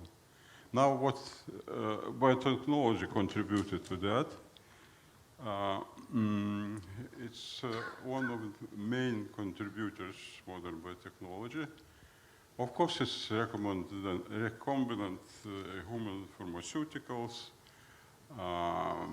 antibodies produced, diagnostic means and instruments and so on. But also it's contributing by, of course, in combination with different other technologies, including artificial intelligence, bioinformatics, and so on. But all this omics, genomics, proteomics, transcriptomics, metabolomics, and so on, all these new techniques couldn't be developed without contribution to biotechnology. And in future, of course, there will be, what is practical medicine or healthcare? It's based on discoveries in biological field on molecular level. It's application of this knowledge, and biotechnology, of course, is contributing a lot and will contribute to that. Okay, I don't want to extend to the size of lecture. Thank you. Professor Šikšnys wants to add. Yeah, so I just would like to add a good example of personalized medicine. So probably you've seen this case of baby KG, who actually was a kid who was diagnosed with a terminal disease that was caused by mutation that actually interfered with metabolism of proteins in his body. And then it was a mutation, a single mutation. And then actually scientists were able to design CRISPR tools, CRISPR genome editing tools or base editing tools that addressed particularly this mutation and treated this baby. So this is probably the future of medicine, that actually each of us will be considered as individual, and then actually individual approaches will be applied for the treatment. Thank you, and I would like to address the Deputy Minister of Healthcare. And the question is, how is Lithuania preparing a healthcare system for personalized medicine? Do we do something in this direction? Oh, yes, of course we do. But first I would like to say one word about luck. So I am a vice minister for 8 months. Before that I was a scientist working with some of the colleagues. And I was thinking if I am lucky or unlucky that I became a vice minister, because it's not the best position, to be honest. But the possibility to be sitting among these legends is probably a luck, and that's the biggest advantage of this. Of being deputy minister. Yes, I would say so, yes. But speaking about the personalized medicine, so it depends on the term how we describe the personalized medicine. It's different term for the scientists and researchers than to the patients. First of all, what is interesting probably for these people here is that we are planning to invest for the research on personalized medicine. We have already some of the initiatives by professor or other initiatives, but we are planning to invest even more through the research council. So we are planning to invest around 20 million for the personalized medicine program for the first time, where there will be like higher amount of money for researchers than usual. Usually it was like 100 to 300K. Now we are planning like up to $1 million or $1.5 million. So that there will be a research, like translational research, where like scientists from this institution could work with the scientists from the hospitals. So that's one of the investments that we are planning to do. Again, if we will be able to get money, but that's the strategy to get. Another thing that biomedical research. So we are planning to amend the biomedical research law to make it faster, even faster for the researchers to do the biomedical research. And sometimes maybe you won't even need a protocol or getting an approval from ethics for some of the individual research programs. And at the end, how patients see that. So patients need innovative medicines. And we are working on that also. We understand that innovative medicines are extremely expensive. And we do have a health technology assessment, so we have to check if this medicine is safe and if it's if we as a country can allow to buy it, because we can't pay 2 million for 2 additional months of healthy life. So we have this technology, and we are planning to invest even more time and money into adapting this health technology assessment, so it will be faster, so that patients will get personalized medicine even faster than now. Professor Roberts, could you add something? Yeah, something that's not really come up yet is that ultimately, if we're going to do personalized medicine, we need everybody's DNA sequence. If we get your DNA sequence when you're born, first of all, we can look and see, are there some genes that might cause a problem later in life? We can get prepared for it. As we learn more about the genetic components of disease, we will be able to do a better job of diagnosing first, right off. And it's getting incredibly cheap now to get complete DNA sequences. It's not perfect yet, but I think it's not going to be too long before it will be very inexpensive to get a good, complete sequence that will tell us everything we need to know. What's going to take a lot more time and money is figuring out what the genes do and how they impact people during their lives. But that is something that research will also lead to and tell us about. So the intersection of knowing what the genes do and knowing what genes you have is going to be invaluable for personalized medicine. Brilliant, thank you. I would like to address the audience. Would you like to ask a question or give a comment? Please use this opportunity. Please, probably you have many questions. We will bring you the microphone. The first is there and the second over there. Yeah, please introduce yourself and go forward. Hello, I'm John'o Kendrew. I'm a doctor in natural sciences, and I just wanted to inquire about, in such a case, if you sequence everybody's DNA, how would the data protection laws? Maybe perfect question, please. I can take that. So we do in European Union, we have a GDPR. It's a coarse word probably for most of the scientists, but we are, to be honest, we are a bit overprotecting our data. We are too ethical, which is like an odd thing to say, but if we are too much defending this, then China and US will win, and they are winning already. And my question back is it ethical if all the innovations are being done in other countries, and we as Europeans are buying it more expensively and tested on different population? Because we know that our genotypes are different. So yes, in Europe, genetic data is overprotected at this stage, but we do have in Europe a 1 million genome project. So we have to find somewhere in the middle, like between regulations and innovations. Right now, we are not in the best position on the global level, but I do believe that the European Commission see that, and with the new regulations, for example, Biotechnology Act or other acts, could make some changes in the future. Would someone like to add something on the data protection? No. Yeah, we go to the second question, please. Thanks for the talk panel, amazing. Talking about sequencing, by the way, my name is Constantinos Padinas, I'm a group leader here at the EMBL Institute. Talking about sequencing human genomes. One thing is the data protection, another thing is insurances, right? Health insurances. So are US scientists or leaders in the field talking to insurance companies and health institutions and governments to set up the rules on how insurances should be looking at this data and cover, let's say, somebody that has the breast cancer gene, right? What is your take on this? And then I can top up. Yes, please. Again, I can start. That's the biggest problem. We don't want that the insurance companies would benefit from the health data, having access to the health data. We do have e-health, amazing e-health, where all our health data is being stored. The genetic data is, again, is health data. So sorry to interrupt you, but I'm not asking about how the health insurance companies will profit from it. Is how I can protect myself and still get a health insurance. So if I have the breast cancer gene, but they don't cover me, then I'm not covered by the health insurance. So I'm coming back to that because, again, our health data is being protected, and genetic data is a health data. So at this stage, it's being protected under many laws, and it's yours. You can share it, or you cannot share it. So it is not allowed to share with the companies, and then at this stage, I believe that that's the case.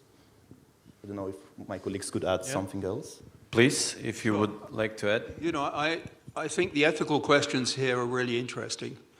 So the first question is, would you like to know your own DNA sequence? I think for most of us, the answer is yes, we would. But who don't you want to know it? And of course, the insurance companies are the first. And so you can write the rules in such a way that you make the decision as to whether your genome is sequenced. And two, the rules should be that insurance companies are not given access to that data when they're deciding on premiums. And I think that is eminently doable if politicians are reasonable, and if they're wise, they can write laws to protect that. They're not always that way, but I think there's no reason why they shouldn't be. But I would certainly like my DNA sequence to be known, but more importantly, my children, my grandchildren, my great-grandchildren, I want their DNA sequences to be known so that they can benefit from personalized medicine as we learn more. Are you happy with the answer? Partly. Just to reflect on this, I'm not sure outside of this room full of scientists that people want to know what their genome sequence is. And I would like a study to be done, if there's not one already, because then you have to live with knowing that you have the breast cancer gene, for example. And I'm not sure if everybody wants to know that. Yeah, but again, I think this is something that is very much a personal decision, but you have to educate people first so that they know what are the advantages or disadvantages of knowing this information. You know, if you have a breast cancer gene, is it not worth knowing early on, as early as possible, that this is something you're going to have to deal with? It's important that medicine is going to improve so that it will be able to take care of the breast cancer gene and the possible outcomes when the person is still young enough not to have a problem. So, but we need to educate the public, and I think this is something that we should really teach any scientist. Anyone who goes to university should have a course in how to communicate with the public in language that they will understand, not language that we scientists use to make ourselves look really good and have our friends say how great we are. We need to communicate to the public in lay language, and you can do it. It's not impossible to do this. And to finalize this, we have consenting culture. And if your genome is being sequenced for the research purposes or for your health purposes, you are always consenting. We do have a biobanks, for example, and any other researchers. And there are bullet points. Do you understand that your genome will be sequenced? Do you allow us to come back to you and inform you if we will find something? And there are many, many bullet points that will ask you if you want to know this information. If you don't, then you can check that I just want to share it or I don't want to share it, and that's it. Yeah. Please. Yeah. Actually, instead of talking about how breakthroughs happen in biotechnology, we switch to ethical questions, but these are probably really important questions, and I could add that actually very recently... And this will be very popular questions in the society going exactly. forward. Yeah. And very recently, I was attending a meeting at Cold Spring Harvard Laboratory, and then I had a talk by Sonia Vanabe. So she's a scientist at MIT, and actually she has a mutation that is related to prion disease, and he's seen what happened to her mother. And now she's still healthy, but she knows what will happen to her after 50 years. And then actually she started to develop drugs using CRISPR technology that could treat this mutation. But then when she approached the regulatory authorities, they were surprised because actually what she's offering to treat a healthy person, because right now she is completely healthy. And then actually you are asking to support the treatment of healthy person, but she knows what will happen after 10 years. So because she's seen what happened to her mother. And these are really important ethical questions, yeah. Perfect. Yeah. I'll bring the microphone. It will be faster. Please.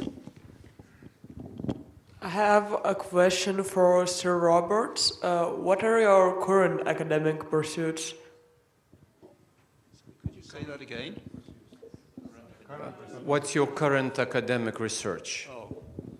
So I work on methylation in bacteria, but it's all done at the company. It's not done in a regular academic setting.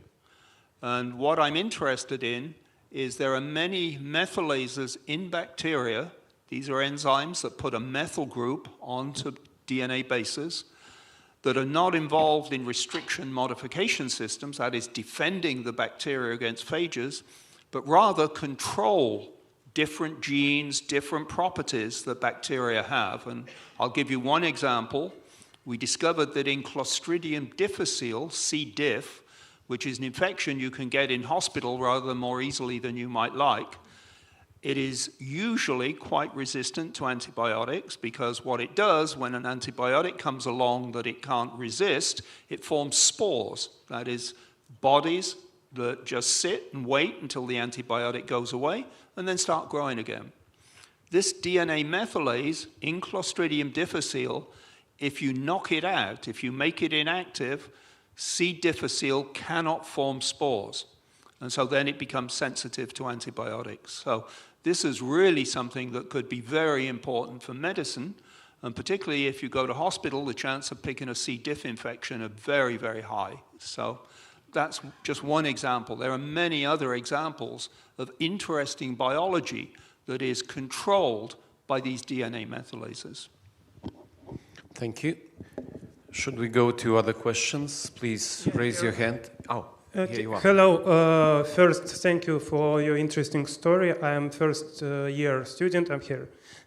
So I have two questions. First question, did your company take part in working on some vaccines against COVID-19? And the second question, I was interested, maybe your company is hiring, and what is the opportunities to get in your company? Thank you.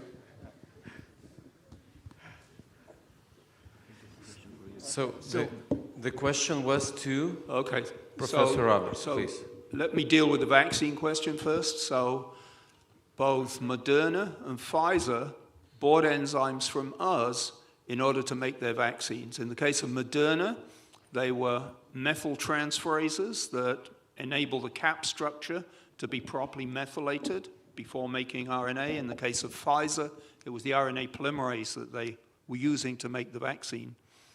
In all of these cases, you know, normally we just sell small amounts of these things to the academic community. In several cases, we had to scale up 10,000-fold to meet the need for these vaccines, and we were able to do it. We, as I told you, we called for volunteers. We got many volunteers, said, I will come in weekends, evenings, nights, if necessary, to help make these. So for us, this was a very good, very profitable, and very satisfying solution.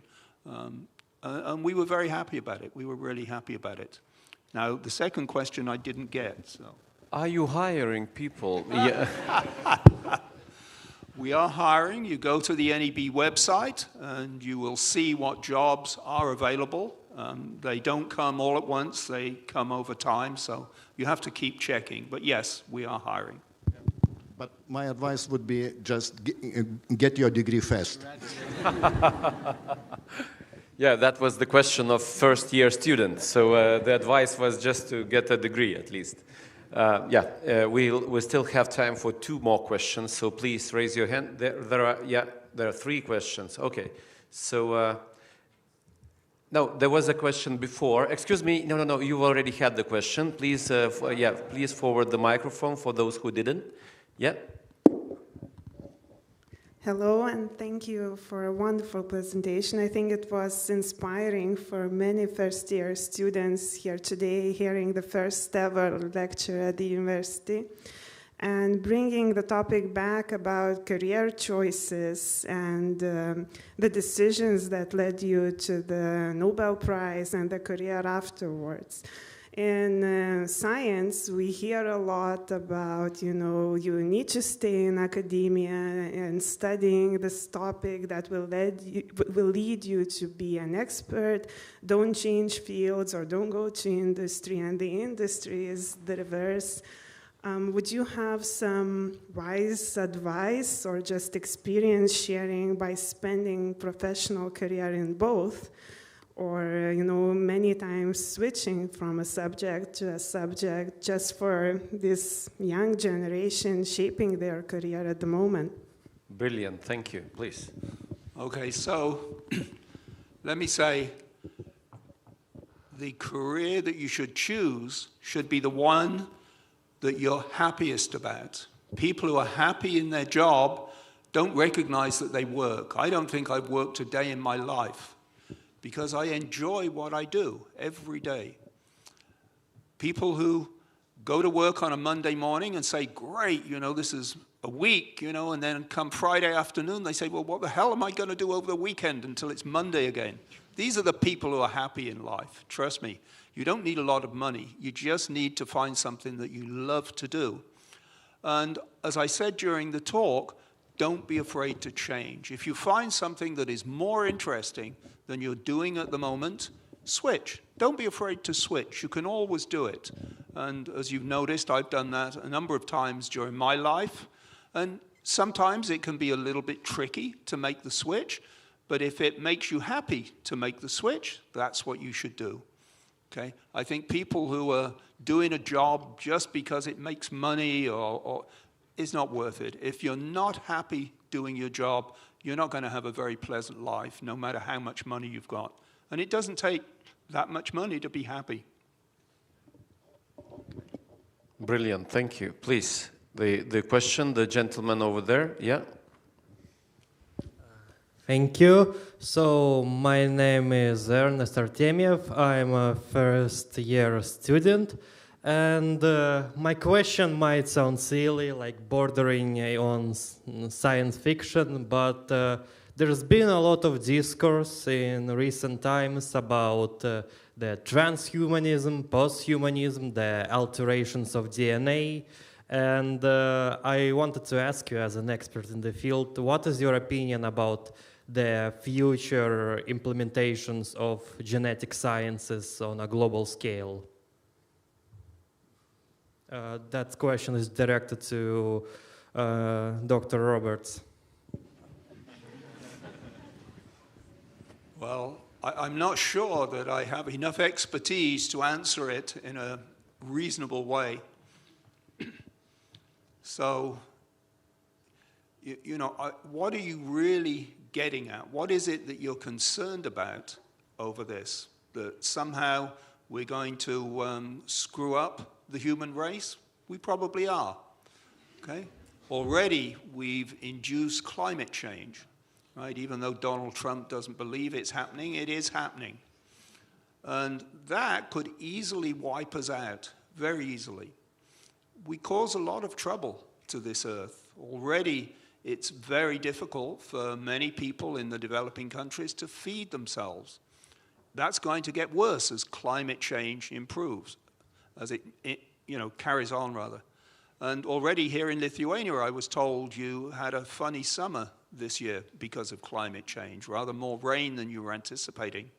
Sounds to me as though it's become in England, but still. But, you know, I don't really understand from your question what it is that you're concerned about.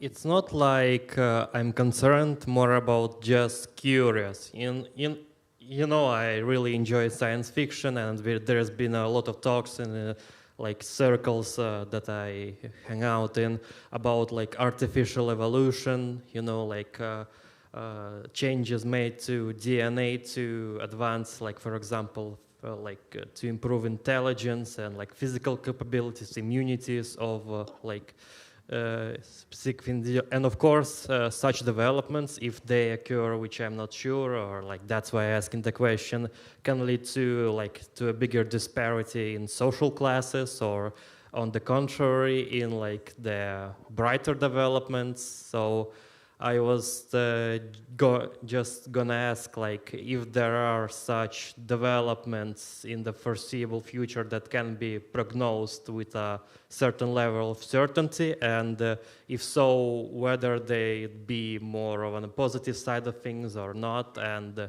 which ones. Okay, thank you. And we'll have time for another question, so you can forward the microphone. If you would like to add something, Professor Roberts, would you like to add something? So, yeah, I would just say that you know, there are certainly things that we can imagine being able to do. So let's say you wanted your son to be a basketball player. We could imagine ways in which we could make sure he grows taller than all of his classmates. But these are ethical questions that I think are not best left to individuals. They're something that we should decide as a society, what is acceptable, what isn't acceptable. And for me, if it involves trying to prevent a disease, cure a disease, deal with some genetic defect, that's sort of okay. Trying to improve intelligence, I don't think that's something we should do. I don't think it's something we know how to do. And actually, I think nature's done a pretty good job of making sure there's a wide range of intelligence. What we've not done such a good job is making sure that the really intelligent people are allowed to advance. You know, you want to see diversity within this world, within the human population. The greatest diversity is in Africa. One of the most impressive people I've ever met in my life was Nelson Mandela, who won the Nobel Prize the year I did, and I had the luck to meet him and talk to. I've never met anybody who I would say was more ethical, more what you would like to see as a human being. He was fantastic. You know, he spent 27 years in prison, and he didn't want revenge. He didn't, you know, he accepted it and really said this is just a part of life. And so these ethical questions are something that governments have to deal with, but they should talk to the ethicists within this world and figure out what are the correct solutions, how we set rules in place, what we should and shouldn't do. And so I don't think that individually we should be allowed to make decisions which really are not something that we should be doing, like raising a nation of basketball players, even though I know you would like to have that here in Lithuania. Okay, there is a question in the very front. Oh, you already got the microphone. Okay. So thank you so much for inspirational lecture, very great discussion panel. Enormous thank you for all organizational committee to making it happen. Coming back to taking advantage of luck, I believe we are all incredibly lucky and honored to have such a phenomenal guest, such as Professor Roberts. So thank you so much for visiting our alma mater and coming to Vilnius. Warmly welcome. And I have just a straightforward question to you. How did Nobel Prize winning impact your view on scientific research? Well, I think it shows the value of basic research as opposed to just focusing on applied research. And one of the things that the Nobel Foundation are doing at the moment is to generate a set of stories showing how a very basic discovery, like the transistor, say, has led to all of the devices that are powered by it now. That discovery won a Nobel Prize. In my case, we discovered RNA splicing. It wasn't until this was in 1977, just 10 years ago, we saw the first clinical application of that discovery. It takes a long time, very often. And I think hearing these stories and putting them in language that the general public can understand will do an awful lot for increasing the way that people think about science and think about scientists. Maybe some of the others. Yeah, please, if someone wants to add something, Professor Šikšnys. Yeah, I can just add that actually discovery of CRISPR is the best example of importance of basic research, because CRISPR was discovered just trying to answer very basic biological question, how bacteria defend themselves against viruses. And no one was thinking about genome editing. But when people understood that, so then applications followed. So the basic research is very important. Thank you. Professor. Yeah, okay, so this is a question to Virgis and Rich. So you talked about, this like editing of human being, is not really our business, and the nature should take care of it. But what about these GMOs? I know that Rich is very much involved in kind of campaigning on this area, so maybe you have some comments. Thank you. Can we, intervene with plants and crops? Okay, so I think I find a big difference between trying to do genetic engineering on plants or bacteria or other things in order to improve the environment, in order to improve human health and so on. Quite different from doing it directly on a person. So in the case of GMOs, what's been happening in Europe is that Greenpeace and the anti-GMO folks have been telling a lot of lies, a lot of misinformation, disinformation, to get people scared of GMOs. And the science that now has been going on for more than 30 years says there is no problem. There's not been one single documented accident, problem, coming from growing and eating GMO foods. And yet, Europe insists that they won't do it. And what they do because of that is that they influence the rest of the developing world. Europe doesn't need GMOs, but the developing world do. You know, if you look at the food you eat, the food that is available to you in the supermarkets, almost all of those plants have been genetically modified, just not by the unnatural, so-called unnatural method of genetic modification using CRISPR or using other techniques. But nevertheless, they've all been genetically modified. Every one of you in this room has been genetically modified. Okay? You don't look like your parents. You're pretty different, right? You've got a whole different set of genes. This is genetic modification, right? Is that a problem? Should we have stopped your parents from having you? I don't think so. This is not some... And so the question with GMOs is the reason that we have really good foods in the West is because we use traditional methods to improve the plants. Now we know using external methods, using the genetic modification approach, using recombinant DNA or CRISPR, we can improve the quality of plants in ways that you cannot do just by crossbreeding very easily. And that worked for the Western foods, but in the developing world, those foods have never been improved. The agricultural companies weren't interested. They couldn't make money doing that. But now we know how to do it. We can improve the crops in India, in Africa, in China, and many places. We can do it very successfully, very safely, and we can allow these people to get enough food to eat. You know, there are 800 million people go to bed hungry every night because they don't have enough food. Most of them are in the developing countries. They're not in the developed countries. And we should allow people to do this. And I find Greenpeace and the anti-GMO people claiming there are problems when there are not, I find it to be very unethical. And in my view, they're committing a crime against humanity. It's disgusting.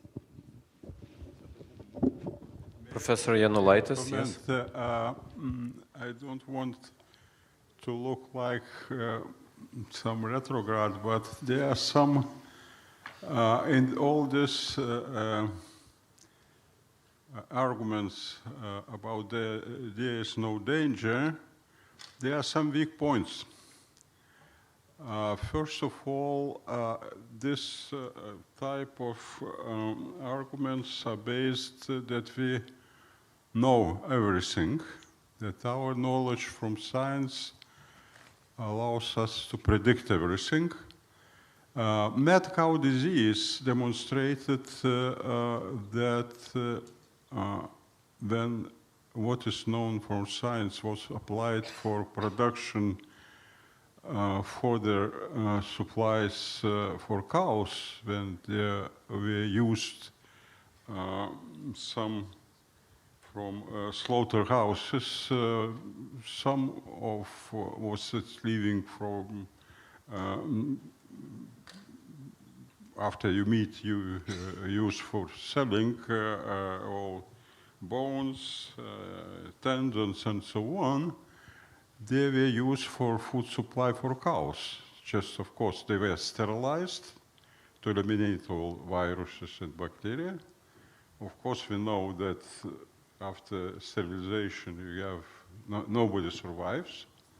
It's based this conclusion that nobody survives on the scientific research.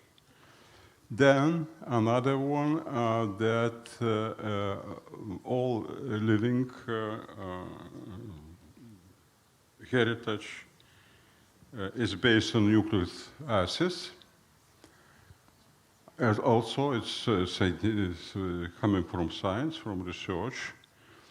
But what happened that some changes in protein structure also can be replicated when it happens once upon a time in the living entity. I'm speaking about prions. And mad cow's disease killed in Europe millions of cows. And at that time, I don't know if opinion changed or not, but at that time it was, again, conclusion based on scientific knowledge, that prions during the sterilization don't change. When they are used for supply as a supplement, they pass gastroenterological barrier to the brain, and those proteins with change conformation, they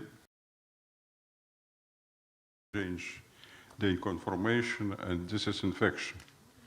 Then, with recombinant human proteins, we play goats. And we are speaking now about short-range effects that nobody never observed nothing, but it doesn't mean that it will not happen in the future. Why we are playing gods and just passing by evolution, with recombinant techniques, genetic techniques, recombinant DNA techniques, we overcome natural barriers for hybridization. When you take human gene and transfer it to the E. coli, it's from a genetical level, you have some kind of hybrid between the human being and E. coli. And I am not against recombinant proteins. I am not trying to threaten somebody and so on. But this mad cow disease story demonstrates that you base your conclusions on contemporary achievements of science, and you fail sometimes. I'm not afraid to eat GMO food, nothing like that. I'm told to be afraid. I don't recommend to anybody that don't use us and so on. But yeah, I need to keep in mind that maybe we don't know something. Yeah. Thank you. Okay, Professor? Yeah, let me just say that the problems with traditional breeding of plants to improve them leads to many more problems. And the reason is because there are hundreds of genes moving from one plant to another, whereas using recombinant methods, you move one gene at a time. You know what the gene is, you know where it went, you can do good safety tests. There's not been a problem with that so far. Now, you could deliberately make a problem if you were a terrorist, for sure, but that's not what the GMO food campaign is all about. And I have to say, we have 180 Nobel laureates all signed on saying GMOs are good. But apparently 180 isn't enough for the European Parliament to say they're good. Ladies and gentlemen, it was a great pleasure to moderate this panel, and please give a round of applause to those honorable panelists.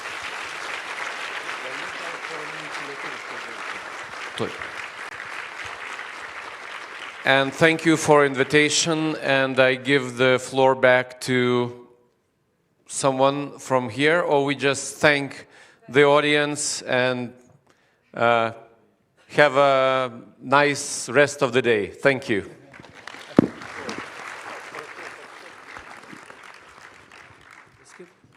Dar profesorius Janulaitis.